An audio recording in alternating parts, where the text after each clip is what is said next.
everybody. Welcome to another edition of Packers Unscripted from Packers.com. I am Mike Spofford, joined as always by my trusted colleague Wes Hodkiewicz, coming to you here from our studios at Lambeau Field for our final show of the offseason as the Packers are wrapping up minicamp this week, which wraps up their offseason program. And Wes, a lot of topics to get to here, but a couple that involve some stories that we've written. They're on Packers.com for those who want to read, catch up on the details.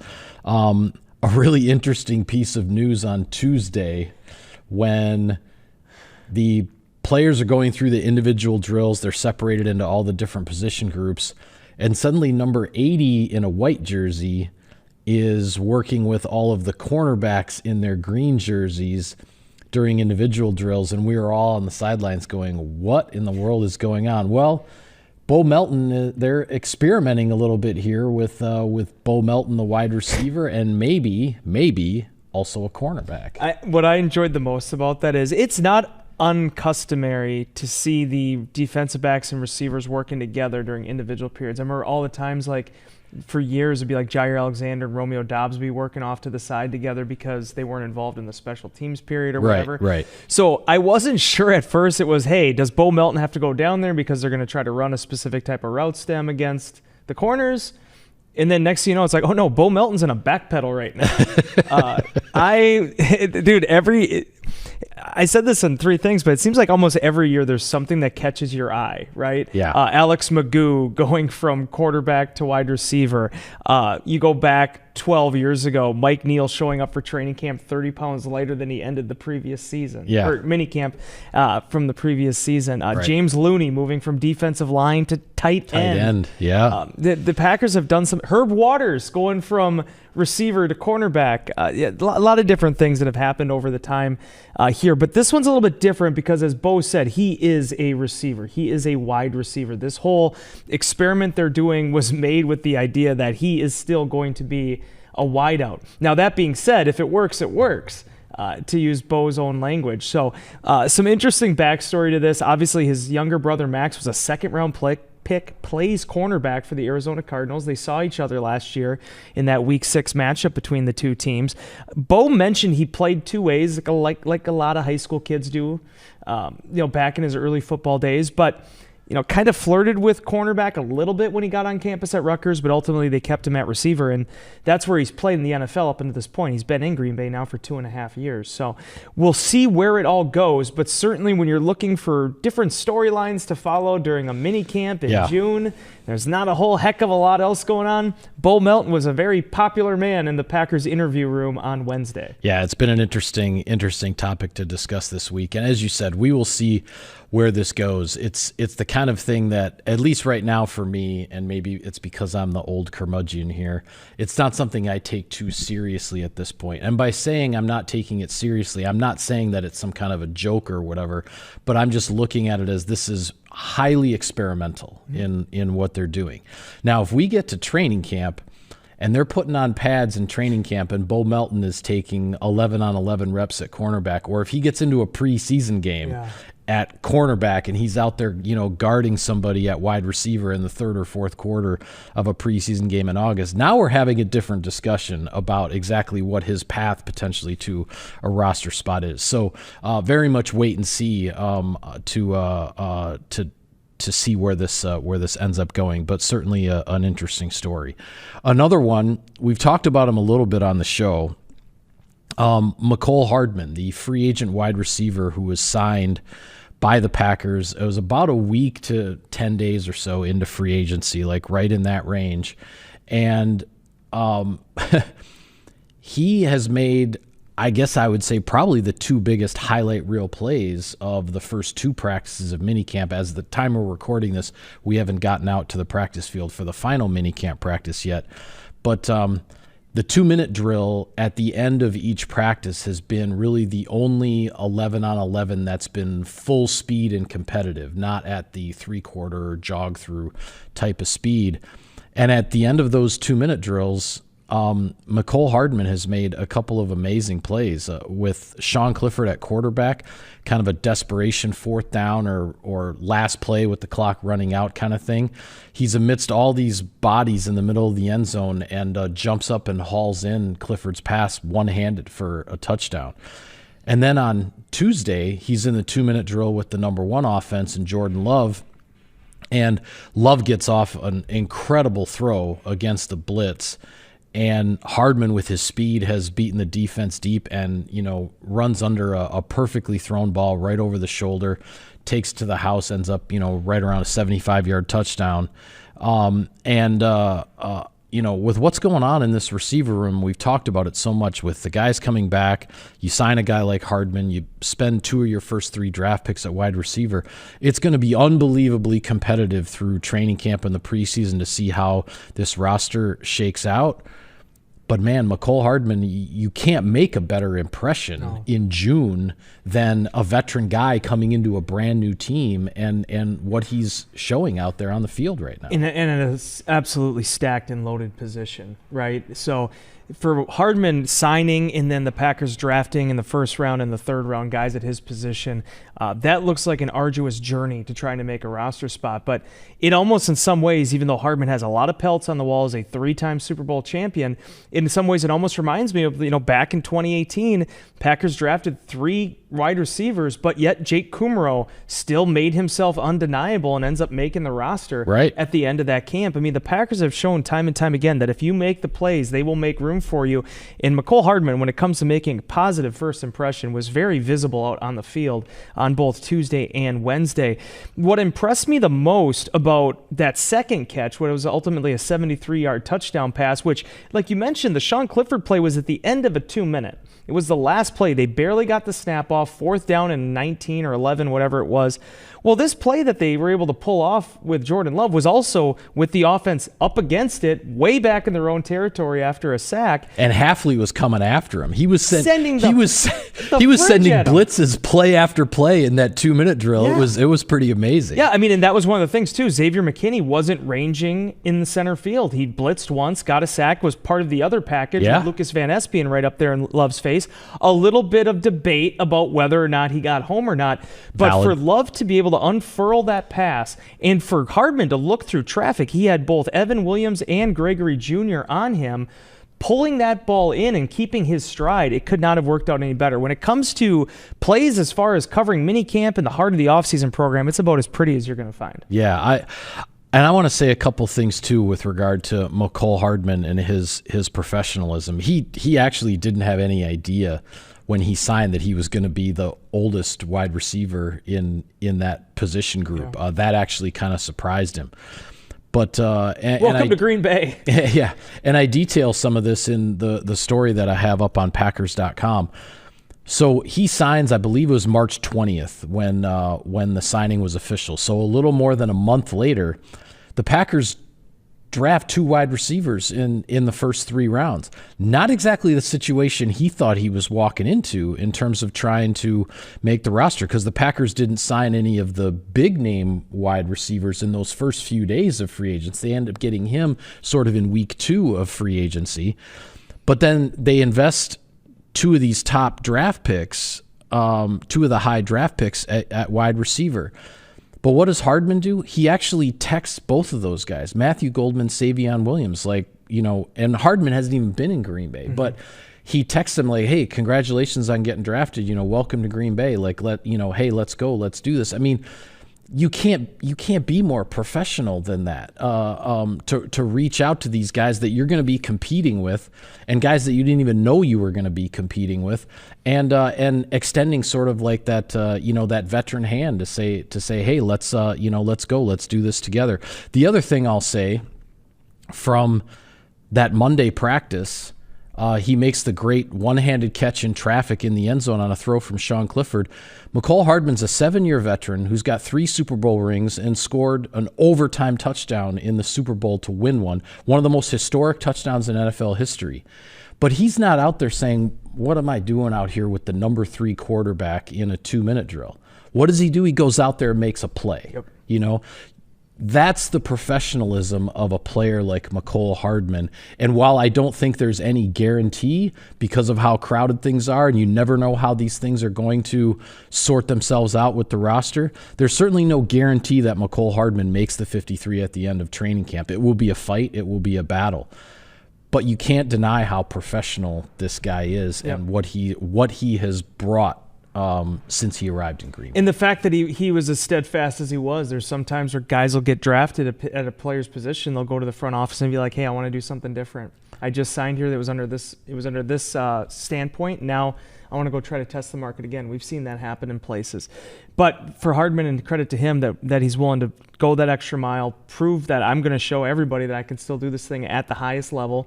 And also, it comes as no surprise to me whatsoever. I was talking to Kelsey Joan Tehan, our former social media intern here, who's now the social media manager of the Kansas City Chiefs. Congratulations on that, Kelsey. Actually, Morgan Wallen even wrote a song about her at one point as well. Really? But okay. Be that as it may, Kelsey had told me the moment, the day, within hours of the Packers signing Hardman, she's like, you are absolutely going to love this guy. Now, unfortunately, we haven't been in the locker room because of the renovations and the construction, so we haven't been around these players as much as we usually have in the spring and summer. Yeah. But that type of reference point, and then hearing him speak and address the media on Wednesday, how comfortable he is in his own shoes, you can tell that this is going to be a very popular influence and a guy I think that's going to be a good addition to this locker room. Yeah. I want to get to a few more takeaways from minicamp in a minute, but I'll take care of sponsor business here. SiriusXM NFL Radio delivers hard-hitting analysis and up-to-the-minute NFL news that true football fanatics need 24/7, 365. And at Cousin Subs, we have something for everyone, like our Wisconsin cheese curds, mac and cheese, golden fries, and creamy shakes, all paired with your favorite sub or sub in a bowl. Cousin Subs, 50-plus years of better. All right, as I mentioned before, aside from the 2-minute drills at the end of practice, when they have been doing the 11-on-11, what are called the team periods, they haven't been going full speed. It hasn't been fully competitive. It's been more of the jog through, the three-quarter speed, teaching speed, whatever you want to call it. So there isn't a lot in terms of evaluation, but what we do as reporters is we're watching personnel because it gives you at least a little bit of an idea of where things are with the depth chart. And when certain guys are injured and not practicing, you're watching who's stepping up and filling in. So one depth chart item I just want to point out, and I don't want to make too big a deal of it because it is only June and training camp will certainly decide things. But with Aaron Banks, the free agent left guard, not practicing in minicamp, the guy who has been playing left guard with the number one offensive line this week has been Donovan Jennings. And I find that interesting. It's one of those things you make a note of it because last year when Elton Jenkins went down with the shoulder stinger or whatever you want to call it in the playoff game, it wasn't Donovan Jennings that the Packers turned to in that moment. They turned to some other guys. And the fact that that's the spot he's in right now in mid-June, I think it's something that's worth watching. Yeah, Donovan Jennings was actually the undrafted rookie that I had my eye on last year. Heard a lot of positive things about him coming out of South Florida, but unfortunately was injured for most of the offseason program early in training camp. Ends up spending the entire season on the practice squad, and credit to him, decided to stick on with the futures contract afterwards, and now is getting that opportunity once again.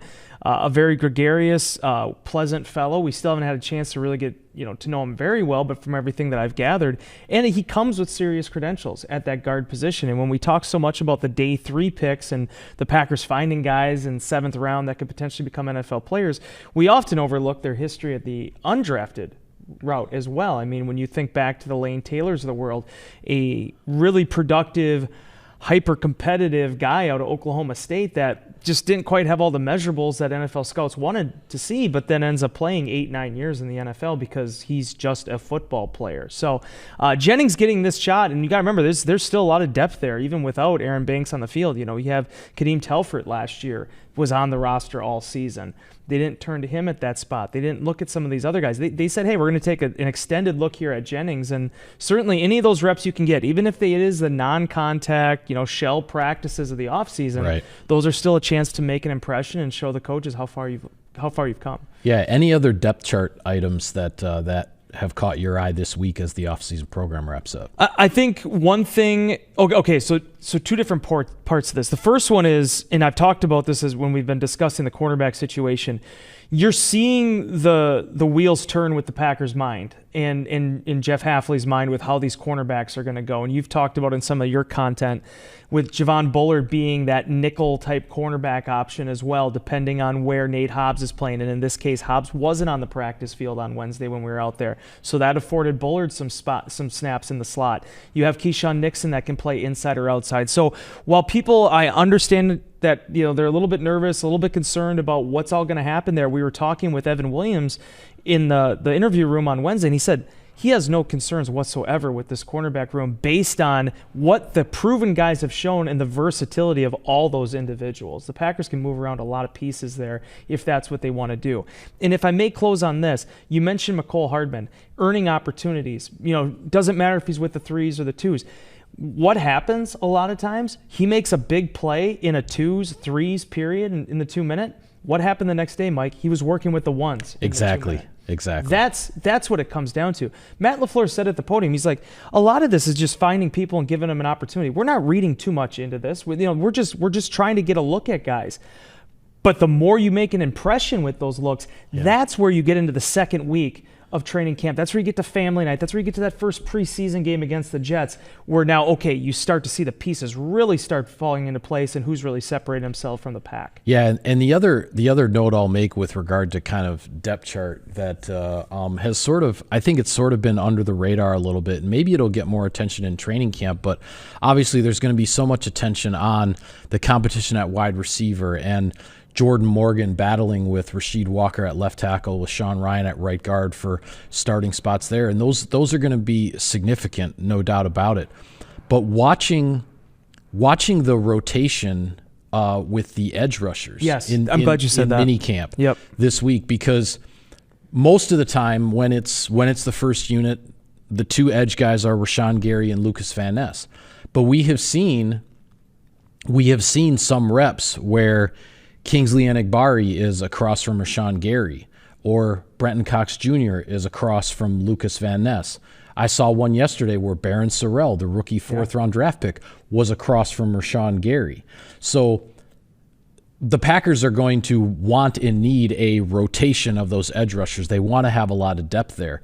But what exactly is the pecking order going to be at the end of training camp and as the Packers head into week 1? I think that's a story that's worth watching, because we're seeing a lot of mixing and matching going on here in the spring. It is, and the one thing I did take away from, though, Lucas Van Ness is going to get every opportunity to show that he can own that starting spot across from Rashawn Gary. 100%. These rotations have all been starting with Van Ness, in addition to the fact that when you get to some of the 2-minute periods with the dime or the pass nickel formations, it's been Gary lining up as a 3 ticket. It's been Lucas Van Ness finally doing that after 2 years of us talking about it. Yeah, some shifting around. Yeah, that he's starting to get some of those opportunities, those NASCAR looks, as Dom Capers used to call them, where you have a little bit more speed on the field and not so many defensive linemen.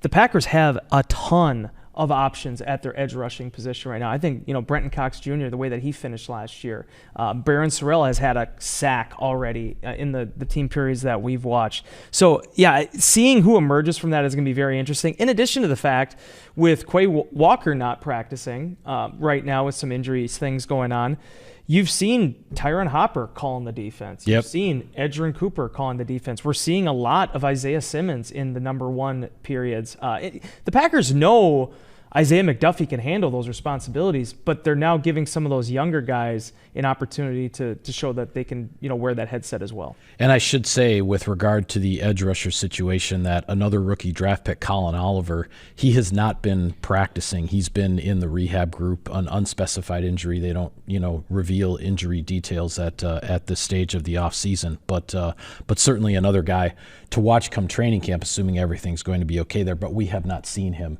on the practice field this week. Last thing I want to get to before we go. You and I have talked about this on the sideline, and I saw you've made some comments on social media that very much echoed some things that were going through my head. Interest rates, or no, not exactly. Oh, okay. On the football field. Oh, okay. I thought you were just talking like shit in the breeze. But I have gained through just getting to watch 2 OTA practices over the last couple weeks and then minicamp practices this week, I have gained a new appreciation, which is kind of hard to believe because of what happened last year. But I will say I've gained a new appreciation for just how savvy a move it was by the Packers personnel department in how they acquired Malik Willis as the backup quarterback for this football team. Now, I mean, this is a guy who, he won 2 games as a starter last year, a 3rd game in relief, and almost won a 4th game in relief at the end of the season. But from our perspective as reporters, like, he got here so late that we didn't see Malik Willis in any 11-on-11 in practice because once the regular season starts, reporters don't get to watch the 11-on-11 in practice. So this offseason, OTAs and minicamp, is the first time we've seen Malik Willis take snap after snap in practice and do his thing out there. And I could not be more impressed with just how the ball comes out of his hand, with just his command and poise and everything. And this is a guy who he's been able to use this offseason to obviously get to a different place in the Packers offense than where he was when he first arrived. But my goodness, for the Packers personnel department, I mean, I don't know exactly who it was. And maybe I'll get a chance to ask Goody sometime. And maybe it was Goody himself. But whoever was watching what was going on last summer, and they sensed and they knew that Malik Willis was falling out of favor in Tennessee and was not going to make that team. And they pounced and offered a 7th-round draft pick because the Packers weren't high enough in the waiver claim order to wait for him to be released and try to claim him. A quarterback like that is going to get claimed before the Packers would have a shot. They pounced on the opportunity. They jumped on it. They offered a 7th-round pick and brought this guy in here. And man, oh man, I'm telling you, like, what we've seen from him on the practice field, getting to see him more of in a day after day type of thing. I couldn't be more impressed with that acquisition by the Green Bay Packers. And the job that Tom Clements did last year, being able to get him up to speed as quickly as they did, and for Matt LaFleur to build a winnable game plan with him. I mean, you got to remember, he did on very short notice. He did all this stuff in a matter of weeks. That he had to win those games. And that was the difference, really, in the Packers' season. If you think back on it, I mean, being able to get off to the start that they did, and him kind of stemming the tide there until they got Jordan Love back. I said this in Twitter yesterday. The more I watch him, the less I understand why the Titans were so hot about getting him out of Nashville. Yeah, I don't get it. And again, I'm going to say the difficult part out loud here. This is when people are always like, hey, you need a veteran backup quarterback. And I've always pushed back against that. Yep. Look at what happened in Tennessee last year. They signed Mason Rudolph. And to be honest with you, I don't cover the Titans. I don't know their front office. I have no idea why they signed Mason Rudolph last year. But if you look at how they handled the preseason, and Willis has talked about it as well at training camp, he was clearly the number 3. They'd really zeroed in on Mason Rudolph being the backup. Yep. I don't know what the circumstances were there. Every situation is different. I think the Packers have a really good process here for developing and training quarterbacks with Matt LaFleur. But for them to ship him out and then end up with the number 1 overall pick and then draft a quarterback again, it's mind-boggling to me. From Green Bay's standpoint, it was a godsend. Yep. And here's the other aspect of it too, Mike. We know how quarterbacks go in the NFL. If Malik Willis puts together a decent training camp, puts together a decent preseason, good, doesn't even have to play the way he did last year, but solid, he's going to get a contract next year. It's just the way that position goes. Yeah. And those contracts for quarterbacks are going up. Daniel Jones got $14 million this past year from Indianapolis. Do you know why that matters? For the compensatory formula, that could put you right up to the top of the list for a potential third round draft pick, 4th round pick. So when people were asking all offseason about, well, would they trade Malik Willis? Why? This is the perfect insurance policy, in addition to the fact that now he gets to be here. He has a good working relationship with Jordan Love. You don't have to fast forward through every great moment. Sometimes take a second to enjoy them. Yeah, exactly. This is a really good position for Green Bay to be in, and Malik Willis calming. We talk so much about Brandon McManus settling down the kicking job. Yeah. What Malik Willis did behind Jordan Love last year does not get talked about nearly enough. Yeah, and I'm very curious to see after the 2025 season what opportunity Malik Willis lands for himself to potentially become a starting quarterback in this league again, because man, the tools are there, and the poise. Green Bay was a nice fresh start for him, a reset in terms of coming in and knowing exactly where he fits, and he's the backup, he's the number 2, and he found and had success right away. When Malik Willis gets his next fresh start, that's going to be worth watching. There's no doubt in my mind about that. Very much so. You and I need to get to practice. I want to get out of here right now. I know Justin Allen, who's back. If you're a big viewer of Packers Unscripted, Justin's back as our producer after a 1-year sabbatical down in South Bend, Indiana. We brought him back, so Justin, happy to have you here. But I also want to mention this is the last day for our intern Olivia Grover in the social media department. We've had some amazing interns in my time here, but Mike, dollar for dollar, pound for pound, this past year in digital and social, we had probably my favorite crew of all time, with Olivia, with Anna Murphy-Pochask, who now works for Discover Oshkosh. Also, we had a mean group, bro. Haley Trena, yeah. And that goes out throughout the building. But Liv did a fantastic job here with us. Anna did a fantastic job. Haley dealt with all of our bogus stuff with shenanigans. As I get older, you've been in the seat a little bit longer than me, the more I appreciate what those kiddos give us for that year that they're with us, and then seeing them go on and spread their wings elsewhere. That's how Kelsey Tehan started, right? She was right. A little social media intern with the Packers. Now she's running here. Now she's running the show in Kansas City, and she's getting shout outs from you on Packers Unscripted. It's the best we can do. Duke Bobber likes to say I'm a name dropper. I'm going to drop names, but I will say this: having Justin back, excited to have him with us. I don't know how often he's actually going to be working with us on the show, but having him back in the building, a fun thing as well. Well, and he's training a new intern, Hannah, who's I think going to be taking over the show, and then she's going to have to put up with us for Justin training season. People. God, I feel like the oldest man on earth. All right. Well, with that, we are going to call it a wrap on this edition of Packers Unscripted, and for the off season on Packers Unscripted, we will be back at some point right around the start of training camp. We will be back in these chairs. We will fire up the microphones and the cameras and get going again. But until then, for Wes, I am Mike. Thank you for tuning in, everybody, and we will see you next time.